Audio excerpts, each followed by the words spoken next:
네, 안녕하세요. 케이부자입니다. 시청하시기 전에 구독하기, 좋아요, 알람 설정 부탁을 드리겠습니다. 네, 요즘에 위기의 캐나다입니다. 정말 요즘에 뭐 뉴스를 보든 기사를 보든 특히 유튜브를 보면 캐나다 지금 뭐 망해간다, 떠나야 된다, 이래서 위기, 저래서 위기 막 정말 별 뉴스들이 정말 많아요. 그래서 거기에 관련된 정말 짧은 이야기, 제 생각이에요. 제 생각을 말씀을 드리려고 비디오를 켰어요. 오래간만에 또 맨날 오래간만에 킨 것 같아요. 요즘에 좀 개인적으로 너무 정신없는 일이 많다 보니까 좀 그렇기는 한데 어쨌든 뉴스를 보면요, 여기 캐나다 주택 문제 위기, 오늘 요걸 좀 다룰 건데, 자, 캐나다 위기, 캐나다를 떠나야 되는 7가지 이유. 이걸 쓴 사람은 캐나다를 떠났는지 모르겠어요. 읽어보진 않았어요. 캐나다 사시는 분인지 모르겠지만, 자, 캐나다 주택 위기, 이민자 때문이냐, 캐나다 주택 위기, 그리고 여기 짧게 나오는데 뭐 이제 경제 부총리였죠, 캐나다.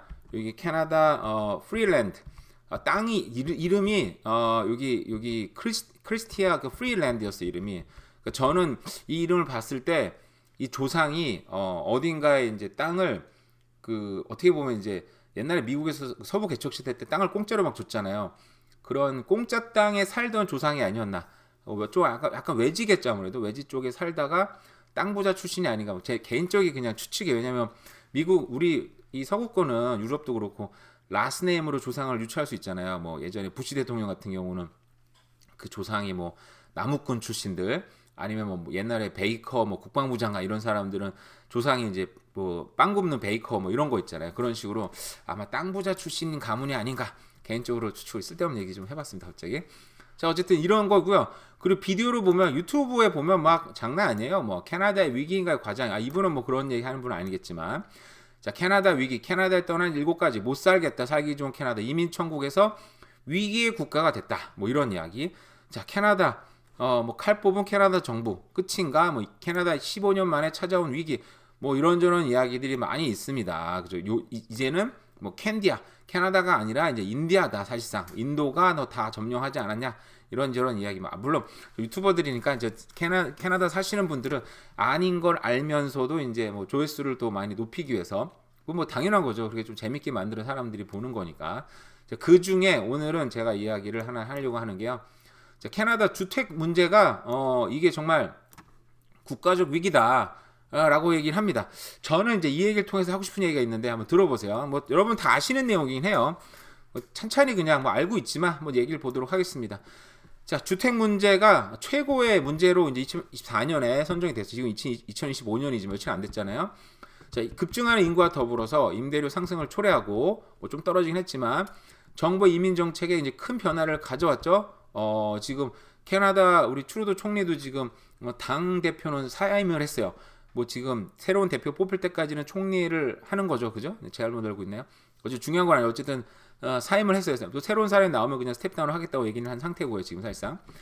자, 주택 부족, 사회적 주택과 노숙자 캠프 부족을 문제를 더 악화시키고, 그죠? 지방 자치 단체들의 해결책을 찾기 어려운 상황을 직면하게 만들었고, 중앙은행도 여기에 대해 문제를 경고를 했고요. 그러니까 뭐 쉽게 말하면 집이 부족해. 집이 부족하고 느낍니까? 저도 좀, 근데 집이 부족하고 느끼는 게 내가 살 수 있는 집이 이제 부족한 게 문제인 거예요. 그죠? 집이 부족하든 말든 뭐 나발이고 간에 난 돈 많아, 문제가 아닌 건데, 그러니까 적당히 돈 있는 사람들, 그러니까 이 모기지를 받아서 사야 되는 사람들이 좀 괜찮게 살 만한 주택이 부족한 거죠. 근데 지금도 뭐 그냥 직장 생활을 하시는 뭐 이민자들 같은 경우에는 살 수 있는 집들이 사실 없는 건 아니에요. 근데 쉽게 말해 내가 애들이 2명이면 그래도 방 3개 있는, 그리고 도심권에, 괜찮은 도심권에 있는 집을 사고 싶은데, 그런 집들이 내 생각에는 50만 불이면 좋겠는데 그 가격이 지금 막 80만 불, 90만 불대 있다 보니까 사기가 어려운 거죠. 그죠? 아니면 진짜 막 낡아 삐뚤어진 정말 이상한 집들 사든지, 아니면 시외곽으로 나가든지, 요 문제인 거예요. 주택이 부족하다는 문제는 단순히, 왜 울리냐 갑자기, 단순히 어떤 그 절대적인 집 숫자들이 적다는 게 아니고 내가 살 수 있는 집들이 적다는 게 이제 문제인 거죠. 그런 건 좀 인식을 하시고 들으시면 좋을 것 같습니다. 그러다 보니까 연인 인구가 지난 몇 년 동안 3%씩 늘었대요. 다 알고 계시죠?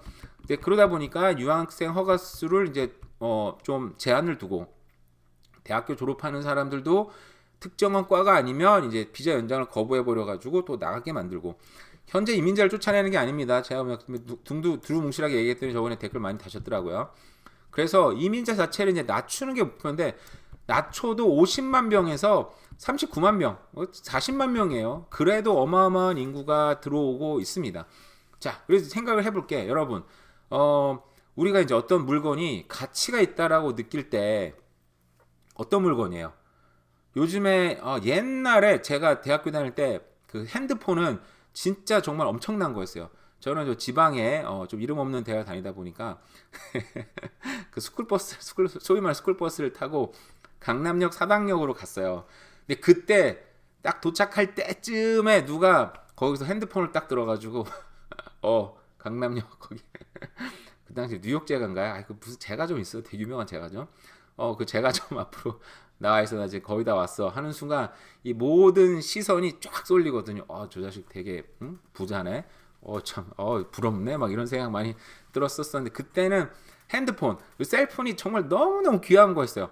그러니까 그걸 갖고 있으면 그 집이 부자든 아니든 걔는 너무너무 대단한 애고 되게 쿨한 애였어. 지금은 안 그래요. 개나 소나. 저도 그 중에 들어갑니다. 셀폰은 다 갖고 있잖아요. 귀하지 않아요. 자, 이렇게 뭐 앞으로 제 얘기가 뭐 앞으로 주택을 사세요 마세요 이런 얘기 하는 게 아닙니다. 집값이 앞으로 올라갈 거예요 이런 얘기가 중요한 게 아니에요. 자, 여기는 누구나 다 알고 있습니다. 캐나다가 주택 문제가 위기예요. 이게 부족한 건지 뭐 많은 건지, 땅은 넓은데 왜 땅은 어마어마하게 큰데 주택이 부족한 건지 저는 뭐 잘 몰라요 사실. 인구가 왜 캐나다가 이렇게 위기인 나라인데, 자 여러분, 우리는 이제 캐나다 이민해서 살고 있잖아요. 아니 뭐 태어나신 분들도 들으려나 제 거를. 대부분 이민했어요. 자, 거꾸로 생각해 볼 때 캐나다 이렇게 위기인데 우리가 그러면 캐나다 말고 다른 나라로 가려면 어디로 갈 것인가? 일단 그걸 저는 생각을 해봤어요. 생각을 해보면 물론 1순위는 저한테는 이제 한국이죠. 당연히 뭐 제 조국이니까 한국으로 갈 수 있는데, 한국을 일단 빼고, 한국에서 왔으니까 한국이 싫어서 온 건 아니지만 어쨌든 한국에서 왔으니까 한국을 일단 좀 빼고 생각해 보면 갈 수 있는 나라가 뭐 미국 아니면 뭐 영국 아니면 호주 뭐 이런 나라들이에요. 근데 그런 나라들은 또 뭐 가면은 막 뭐 유토피아적 천국인 건가? 캐나다랑 별반 다를 게 없어요. 그죠? 그러니까 언어적인 문제를 빼고 갈 수 있는 나라 뭐 프랑스 괜찮은가? 뭐 스페인 모르겠어요. 독일 정도 괜찮나? 독일도 뭐 엄청난 위기고, 프랑스도 위기고, 영국도 난리 났고, 미국도 이제 트럼프 형님이 있는 미국도 어떤지 모르겠지만 뭐 좀 위험하지는 않을까 생각이 들고, 캐나다에 별로 다를 거 없다고 생각이 들긴 하는데 선택의 여지가 많지 않습니다. 그죠?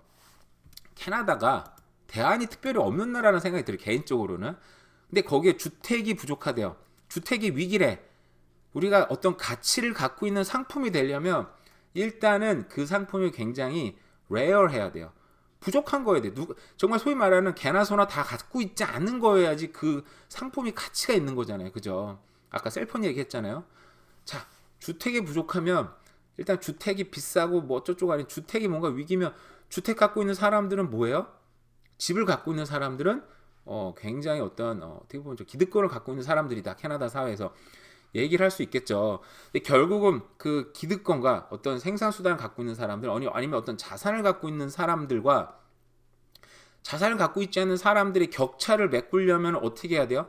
빨리 이 단계로 넘어가면 됩니다. 물론 지금 집을 얘기하고 있지만 꼭 집이 아니어도 되는 거죠. 아니면 뭐 비트코인이라든지 아니면 굉장히 상당 집 가격에 준한 어떤 좋은 주식이라든지 아니면 뭐 다른 뭐 금덩어리라든지 오늘 금덩어리 관련된 되게 재밌는 뉴스 나왔는데 그건 다음에 얘기해 보고요.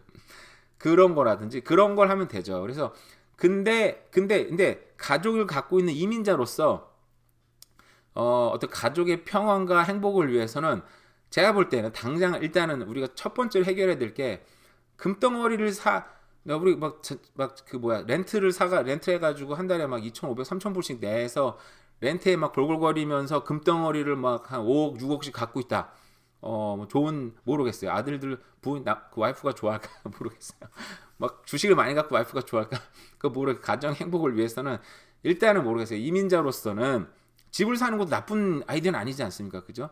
왜냐면 렌트비가 나갈 거를 또 반 정도는 저축이 되는 거고, 가족이 굉장히 편안하게, 아주 정말 좀 편안한 느낌으로 살 수 있는 공간을 만든다는 의미로 집을 산다는 건 굉장히 좋은 일이라고 생각이 돼요. 특히나 지금 캐나다는 주택 부족이 위기고 국가적 위기래요. 그러면 더 뭐 해야 되겠어요? 그리고 캐나다 밖으로 나가서 살 수 있는 대안이 많지 않은 나라 중에 하나예요. 여전히 이민자들은 정말 물밀듯이 밀려들고 있습니다, 여러분. 그런 캐나다에 살고 있다라는 거를 그냥 한번 말씀을 드리고 싶었어요. 네. 특별한 얘기는 아닙니다. 네. 그냥 뭐 공감하실 분들도 있고 뭐 아니 그렇지 않은데라고 생각하실 분도 있을 거예요. 뭐 그건 뭐 각자 받아들이시는 거 생각이지만 제 개인적인 생각은 이렇다는 걸 오늘 그냥 이 뉴스를 보고 짧게, 사실 할 얘기 너무 많은데 시간이 지금 없어서 다는 못 하겠고 오늘 짧게 영상을 찍었습니다. 어쨌든 오늘 하루도 잘 보내시고 건강하세요. 네, 감사합니다.